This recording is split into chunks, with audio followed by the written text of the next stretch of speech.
I had been in Nairobi for a few weeks when I realized that the city did not wait. It moved ahead whether you kept up or not. I tried to. I really did. I went to every lecture, I stayed awake through long nights reading journalism books borrowed from the library, I wrote notes in neat handwriting that I was proud of. I reminded myself that I had come for this, that this was my dream, that this was what would lift me and my mother out of the small village I had left behind. But the city, I learned quickly, was hungry. Money disappeared faster than I could earn or save it. One morning, I had 5 shillings left after buying a cup of tea for breakfast. 5 shillings. I counted it slowly in my hand, thinking maybe I could stretch it, but no. It would not stretch. Not here. Not in Nairobi. I started watching others. I watched the girls who seemed to float through life, laughing, wearing bright clean clothes, their hair perfect, their shoes never scuffed. I wanted to be like them. I wanted them to notice me. I wanted, in the smallest way, to belong. But every time I tried, I remembered the weight of my reality, faded clothes, sneakers that had begun to wear thin, the constant ache in my stomach because I couldn't afford a proper meal every day. It was my friend who first showed me how to survive. She had been at the university longer, knew the markets, the cheap places to eat, the corners where you could sit without being asked to leave. She didn't judge. She just guided. Together, we would wander through streets lined with stalls selling clothes that shimmered in the sun and shoes that seemed impossible to buy. She laughed when I hesitated, telling me I could look like anyone if I wanted to. That was the first time I understood how much appearance mattered here. Not just grades, not just talent, not just effort, but the way people saw you. With the little money I could save from refusing lunch or skipping small necessities, I bought outfits. When I wore it the next day, I noticed subtle changes. Shopkeepers smiled when I entered.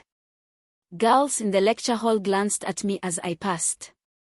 Even my own reflection in the library mirror seemed to stand a little taller. I realized then that the city rewarded perception before intention. The way you were seen often mattered more than what you were. Money was always pressing. I started small, selling my old notebooks, taking tiny errands for girls who had more than they needed. I learned to stretch every coin. I learned to make promises I sometimes couldn't keep.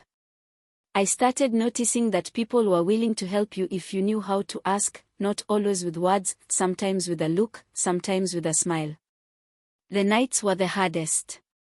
I would lie awake on my bed, listening to the city hum below my window. Music from a distant street, laughter from a group of students walking home, the occasional honk from a matatu weaving through traffic. I missed home then, missed the silence, missed the rhythm of a night that was still, that rested.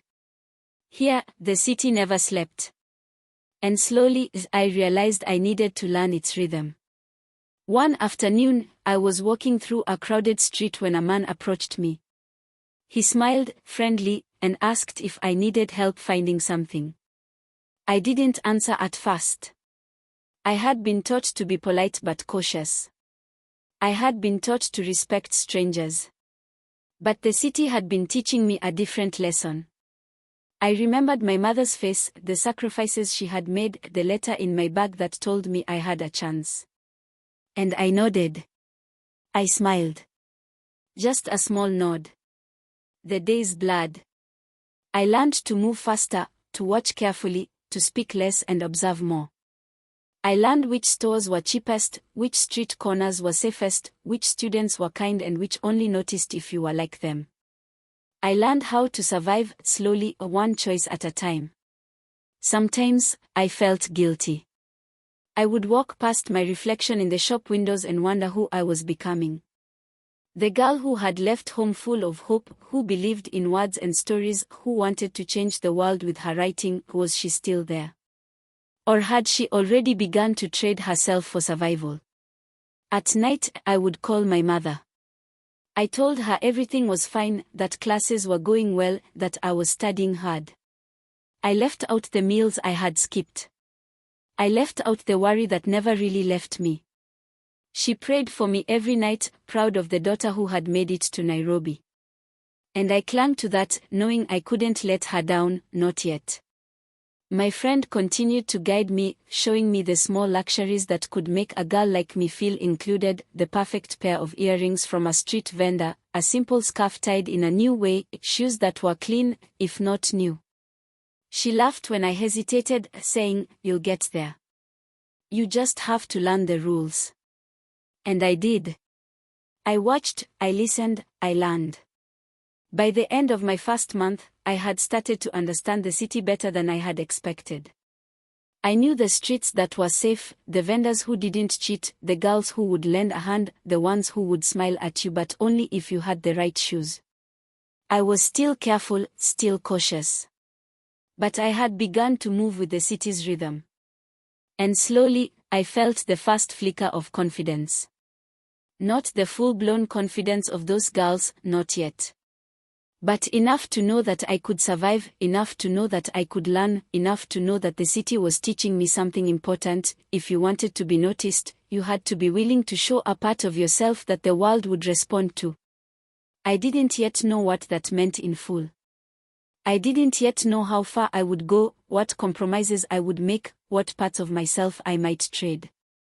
But I felt it stirring inside me, that quiet understanding that survival was as much about cleverness as it was about effort, as much about perception as it was about truth. And as I lay in my bed that night, listening to the city thrum outside my window, I realized one more thing: Nairobi had already started changing me.